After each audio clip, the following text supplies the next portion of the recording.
Ravi de vous retrouver sur le plateau des JFR 2017, les journées francophones de la radiologie. Je suis en compagnie de Benoît Chauveau. Bonjour Benoît. Bonjour. Un interne en radiologie en t-shirt. Tout à fait. C'est rare sur le site des JFR, on le salue. Plus sérieusement, vous êtes interne donc en radiologie au CHU de Clermont-Ferrand. Interne pour 2 semaines encore, c'est ça? 2 semaines encore et après c'est l'assistanat et le post-internat qui commencent. Et le début d'une nouvelle aventure professionnelle. Qu'est-ce qui vous a donné envie de choisir la radiologie parmi toutes les autres spécialités? Je crois que c'était l'ORL qui vous intervenait. Oui, au début j'étais effectivement parti pour faire de l'ORL et puis finalement on passe dans les différents services et puis on est passé en radiologie. On était en petit groupe de 8.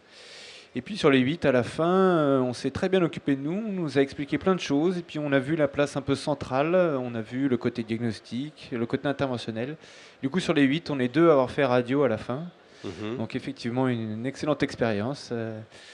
Grâce à 2-3 personnes. Oui, il y a aussi des personnes qui vous motivent, qui attirent la vocation, si j'ose dire. Tout à fait. Stimulent la vocation. Tout à fait. Effectivement, entre les PH et les internes, je pense à Michael, Alice, qui nous ont effectivement bien épaulés et nous ont aidés à choisir cette belle spécialité. Qui se reconnaîtront, puisque nous sommes évidemment sur les réseaux sociaux et sur le site des JFR en vidéo. Est-ce que c'est l'attrait aussi des nouvelles technologies en radiologie qui a peut-être pesé et stimulé votre choix? Est-ce que votre côté geek a été titillé, si j'ose dire?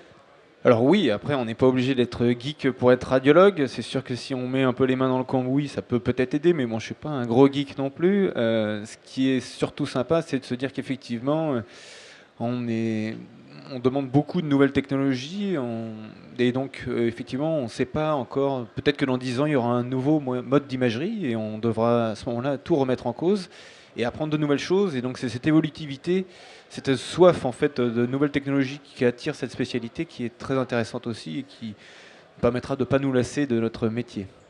Comment l'interne en radiologie que vous êtes conçoit son rôle et l'exercice du métier de radiologue? Alors là, vaste sujet. C'est ça, c'est compliqué. Après, effectivement, c'est cette place un peu centrale, se dire qu'on rentre dans la prise en charge du patient, que effectivement on est là pour le diagnostic, mais on est aussi là pour essayer de faire de plus en plus de thérapeutique. Et puis, je sais, c'est difficile de répondre à cette question. Vous le verrez en progressant sur le tas, j'imagine, en progressant professionnellement. Effectivement, il y a beaucoup de choses à apprendre, beaucoup de choses à voir, et puis il y a beaucoup de choses à créer encore.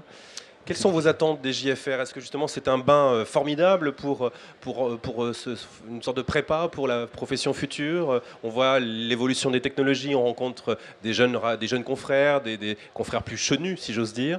Effectivement, il y a toujours cet aspect d'apprendre de nouvelles choses, de voir comment on travaille aussi différemment ailleurs. Et puis c'est toujours ici une grande émulation intellectuelle. Et puis on revoit toujours aussi des gens qu'on a croisés à droite à gauche dans différents congrès. Et c'est aussi ce côté très communautaire qui touche pas mal la radiologie et qui est important pour nous aussi. Vous partagez ce que disait le professeur Bartoli sur l'aspect, on est radiologue, ça concerne aussi bien le prénatal que le post-mortem. Vous confirmez?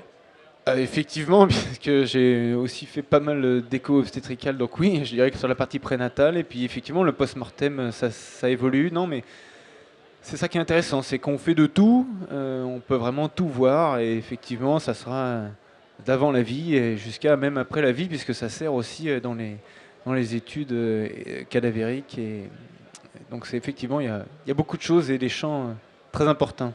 Donc interne en radiologie pour 2 semaines encore, qu'est-ce qui vous attend après? Quelle est la suite logique du parcours? La suite, souvent, c'est de faire un post-internat. Alors du coup, je vais faire un post-internat d'1 an d'assistanat, après 2 ans de chef de clinique, et puis après, on verra où on pourra nous emmener.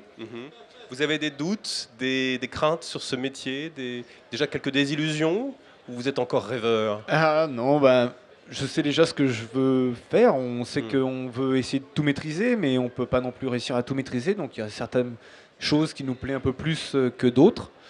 Donc il y a déjà effectivement ce post-internat qui aide à se surspécialiser entre guillemets. Mais non, pas de désillusion parce qu'il y a trop de choses à apprendre et j'ai l'impression que toute une vie ne suffira pas. Non, c'est trop vaste. Donc non, pas de désillusion. Eh bien, bonne continuation dans la suite de votre parcours, Benoît Chauveau. Merci d'avoir répondu à nos questions. Merci. Et excellente JFR à vous. Merci de même. Et à très bientôt sur le plateau des JFR 2017.